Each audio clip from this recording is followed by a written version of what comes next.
This is a Yahoo Finance special, how 2020 changed the world and reshaped our government and the election. 2020 was all about breaking records, especially in government. From a record number of voters in November to the record government spending in response to the coronavirus. Our elected officials struggled to handle the biggest issues, COVID-19 and the racial justice protests across the country.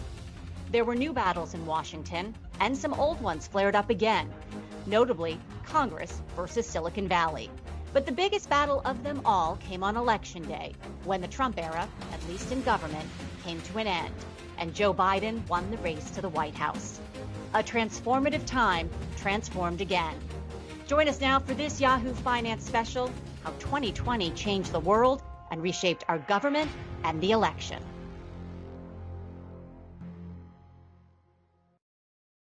Hello, everybody. I'm Adam Shapiro.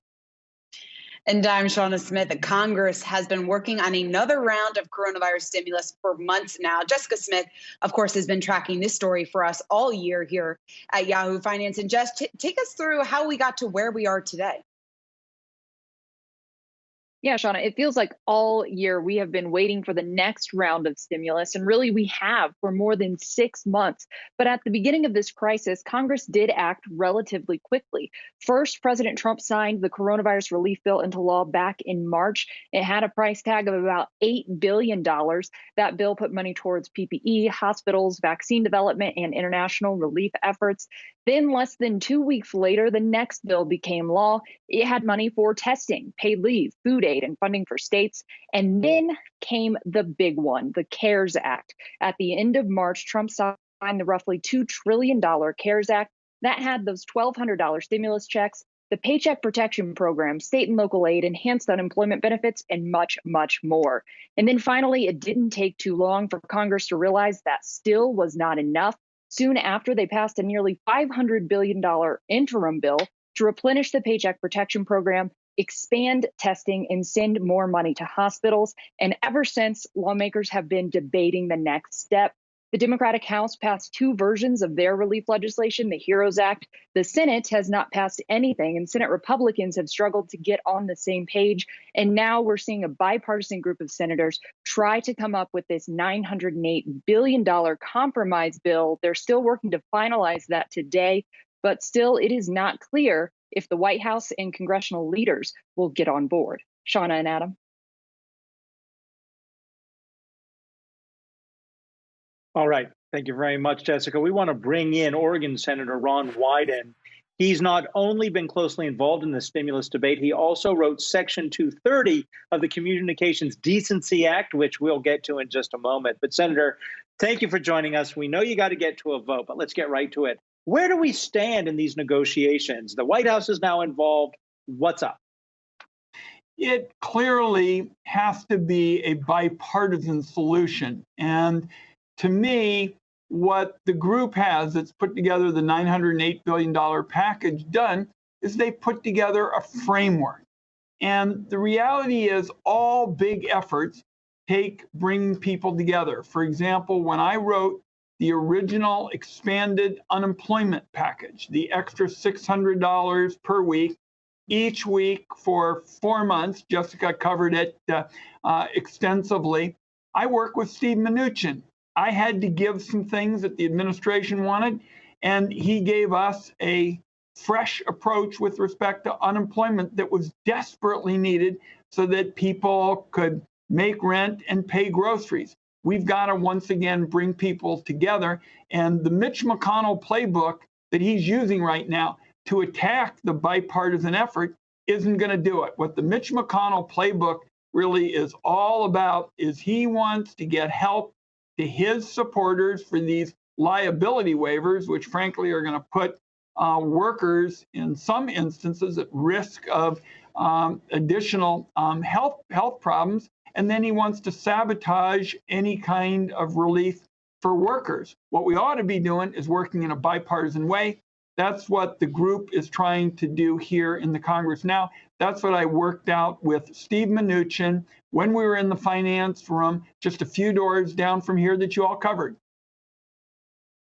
Senator, I want to ask you about small businesses in the PPP program, because there is this debate over whether or not some of these loans should be entirely forgiven. How critical is another round of PPP, and how much additional funding do you think needs to be included in this next package for that?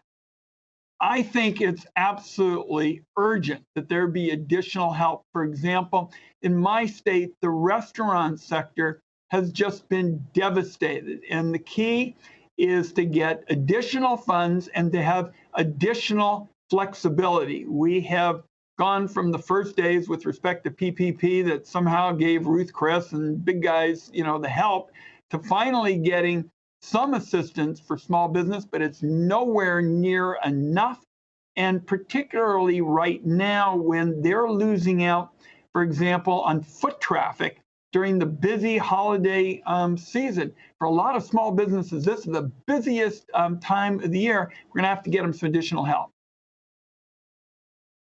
Hi, Senator Jessica Smith here. I wanted to ask about stimulus checks. I know this week you said that any deal should have stimulus checks in it. And we've heard from the White House that Mnuchin is offering a $600 stimulus check, though he's cutting that weekly boost on UI. Is there any scenario where you see a compromise there, even if the stimulus check is less than the $1,200 that you had originally wanted? Well, first of all, this idea of Trump, again, trying to find something that sounds good, like he's going to step in and give a stimulus check, but then he's going to go off and cut unemployment, that'd just be a disaster for workers, because fundamentally, we are once again faced with the pandemic soaring. You look at these charts that you and others are putting up, and we look at the pandemic rates in the spring, and we were all incredibly alarmed about it. And now they are in many communities way, way higher. So we've got to get resources into the pockets of people. I am a supporter of getting them additional help. I do think if I had to choose the best way to go, it is the expanded unemployment, where I basically said, we're going to bring this program, unemployment, that began essentially early in the last century, bring it up to date, cover gig workers, cover the self-employed, and get them a check every week. That's a lot better than one-time kind of arrangements. Senator, we know that if the Democrats win the Georgia runoff, then the Biden administration can get its agenda through. But if they don't, how does the Biden administration and the Democrats in the Senate and in Congress work with Mitch McConnell after January 20th?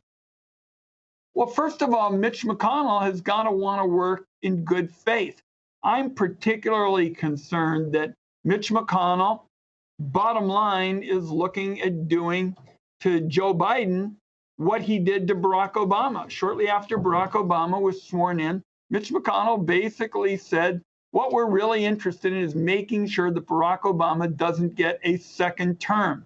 What we've got to do, and for example, I've said I want to build on the bipartisan framework that's being discussed now in the United States Senate.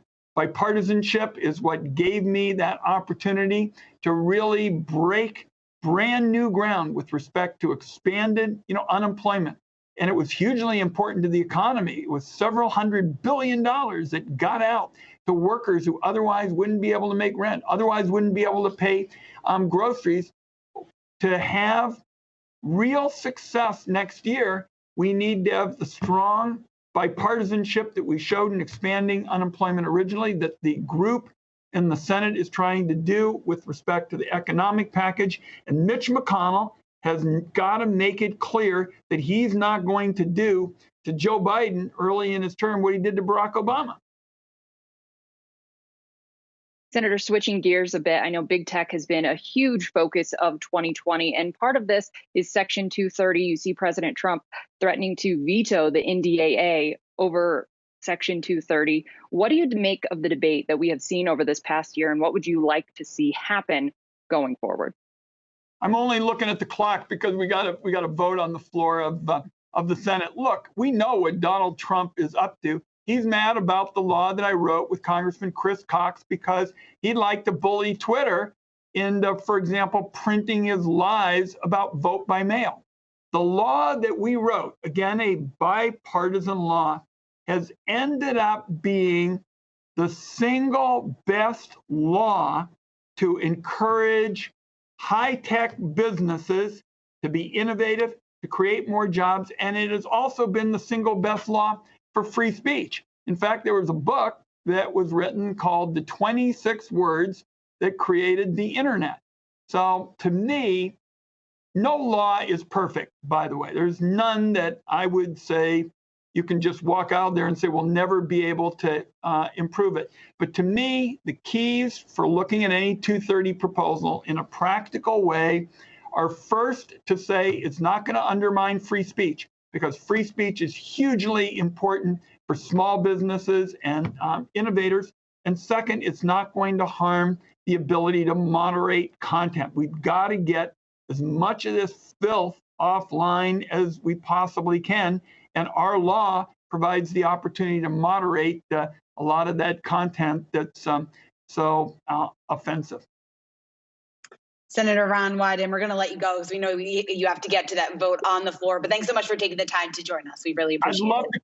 I'd love to come back. The 2020 presidential election was, of course, one of the biggest stories of this year. Yahoo Finance's Rick Newman is here to bring us through everything that occurred this year leading up to and post the 2020 presidential election. Rick, there's so much to talk about, but let's just start with how voters really rejected the radicalism, the radical ideas on both sides of the aisle. We took a wild ride here in America with Donald Trump for the last 3+ years.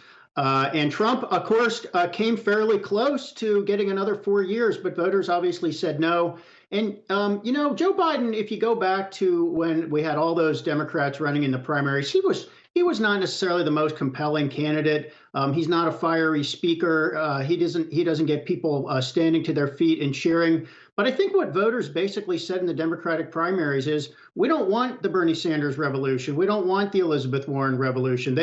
Those were two candidates who got their supporters really fired up. But in the end, Biden ended up getting all the votes. The young people who supported Bernie Sanders and Elizabeth Warren didn't really turn out. Andrew Yang gave it a shot by pitching universal basic income.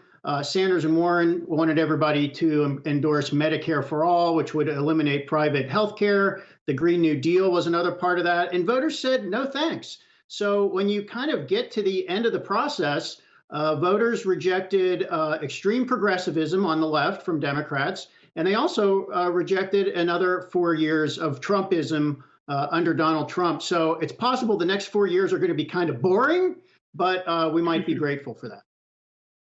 Rick, we all know that what plays in Manhattan and New York City dies in Des Moines. So how does a Joe Biden administration, I don't even know if the word normal makes sense anymore. How do you bring this country together? I think one of the things Biden has to do is figure out a way to keep the Democrats somewhat unified without pushing those proposals, those more progressive proposals that make a lot of people uncomfortable.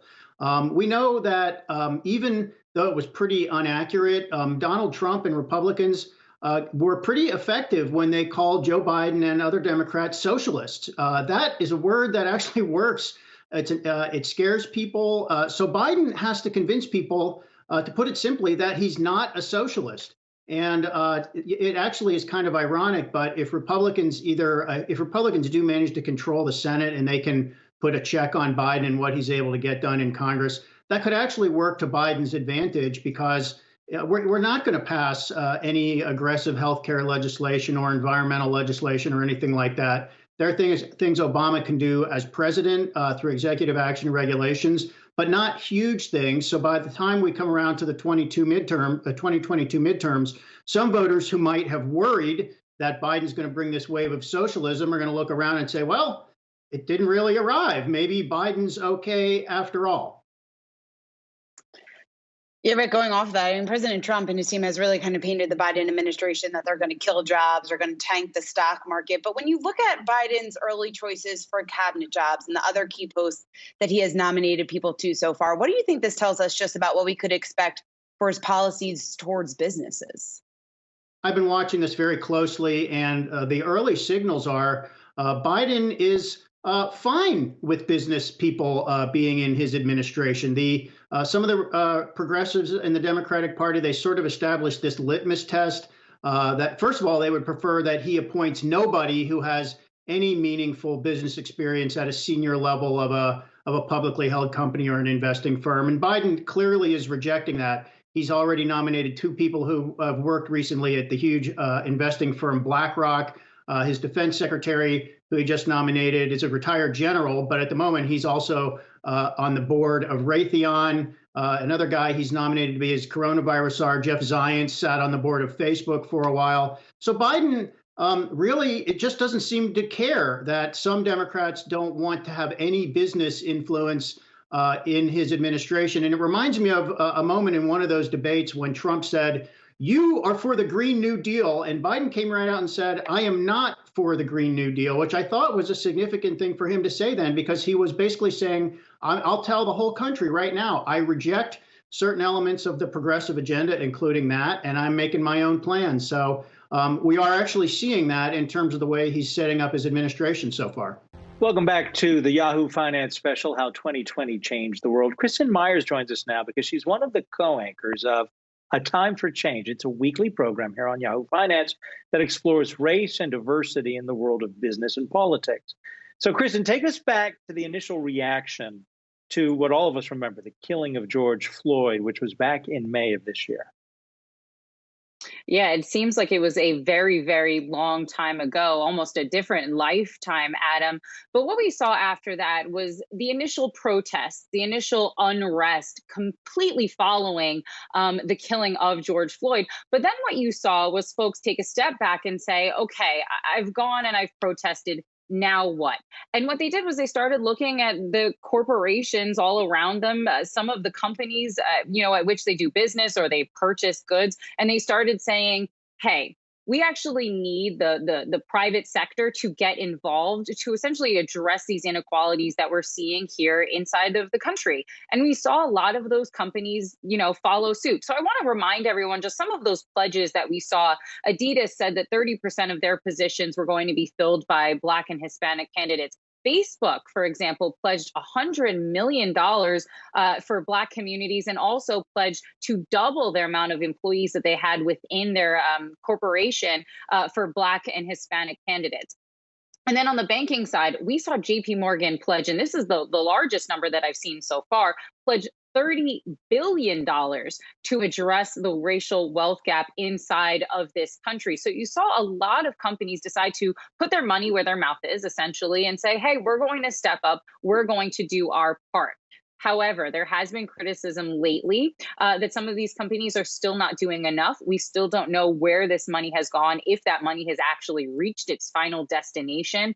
And folks are saying, listen, we need to make sure that while you're giving money to some of these communities, that you also have companies, that you have your board and your C-suite really reflect the population of the United States. As you know, Adam, a lot of these companies are overwhelmingly white and male, at least when you look at their leadership. So you do see some companies taking some flack for this. And the pandemic has not made any of those efforts any easier, as a lot of companies right now are hunkering down and trying to make sure that they don't take on any extra debt and have some hiring freezes.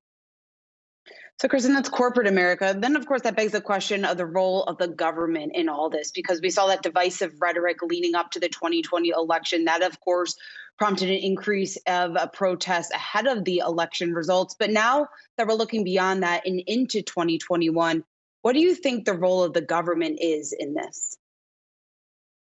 A lot of people are asking President-elect Biden essentially what his administration plans to do to address inequality. The fact is that policy really comes out of Congress. It's not for the executive branch to really create policy, although we have seen President Trump really use executive action to really create some policies going forward. And so I think some folks are going to be looking at the Biden administration to really address things like minimum wage and raising the federal minimum wage. But they're also going to be looking to Congress to create some policies and legislations. There's been throwing out universal basic income. That's one of those more progressive policies. I know Rick was talking about this rejection of some of these more progressive policies. But that's one that's been floated out. Baby bonds has been another bill that's been introduced inside of Congress right now to essentially give folks a better financial start to address the racial wealth gap. So we do see some movements politically and policy-wise right now, but I think President-elect Biden is doing at least what he can to create a diverse administration, picking a Black woman as his running mate in Kamala Harris, but also picking some picks like Cecilia Rouse, one of the first Black woman to be the chair of the Council of Economic Advisors. So I think that he's going to try to create diversity, hoping that's going to trickle down to some policies. All right, Kristin Myers, as always, thank you. Welcome back. We are joined now by Aikiko Fujita, who has been covering the many ways that Washington has been looking to regulate the U.S. tech industry, everything from amending a Section 230 to even breaking up big tech companies. And Aikiko, we need to start with the news out of Facebook. The FTC and a group of state attorneys general suing Facebook over alleged antitrust violations. What are the implications of this? Yeah, it seems timely that we're having this discussion today, especially given what transpired today. Essentially, what we're hearing from the FTC and a coalition of 48 state attorneys general is that Facebook engaged in anti-competitive behavior to use its market dominance to crush the competition. New York Attorney General Letitia James, who led the investigation on behalf of the 48 states, saying in her words that Facebook has used its dominance and monopoly power to crush smaller rivals and snuff out competition, all at the expense of everyday users. And specifically, the FTC going as far as to say in its statement that it would seek an injunction that could, among other things, require divestitures of assets, including Instagram and WhatsApp. So the FTC going for a potential breakup here in that statement. Facebook, of course, not the only company that has come under a lot of scrutiny this year, especially as it relates to antitrust. You'll recall back in October, the Department of Justice, along with the state attorneys general of 11 different states, filed a similar lawsuit against Google, saying it also used its market dominance to violate U.S. antitrust law. In that particular case, the Department of Justice said that Google unlawfully maintained a monopoly in general search services and search advertising, in violation of the U.S. antitrust law. It has really been a culmination of well over a year of investigation on the behalf of Congress, as well as the state attorneys general. And we're starting to see the fruits of those investigations. And Seana, it's been a pretty incredible year when you consider just how many tech hearings there were. A lot of people remember what played out over the summer when we saw the CEOs of Facebook, Amazon, as well as Google and Apple all testify remotely, something that some analysts sort of compared to the big tobacco hearings. Hey, Aikiko, what happened to the trade war? That was the big headline before the pandemic. It was the big headline. And this year, we saw a bit of a pivot here as it relates to U.S.-China relations, moving away from the trade war into a tech war. And Adam, I know we've talked about this a lot throughout the year, especially as it relates to TikTok. And I'm walking through a very speedy timeline here because a lot of people may have forgotten what played out. Back in March, we had lawmakers push for a ban on government devices using TikTok. And then over the summer, we had President Trump sign those executive orders calling for a ban of TikTok as well as Tencent's WeChat. Also, a separate order coming from the Committee on Foreign Investment calling for ByteDance, the parent company, to divest that acquisition of Musical.ly that resulted in TikTok.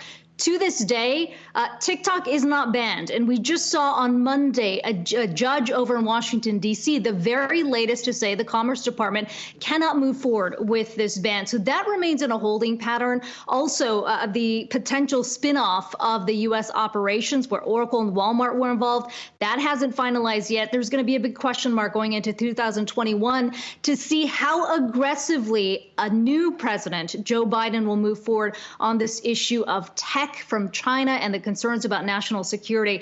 Don't expect that one to go away, although the rhetoric may shift a little. Aikiko Fujita, thank you. And thank all of you for watching us. Stay tuned to Yahoo Finance in the days ahead as we cover the final stretch of this year. Until then, have a great evening.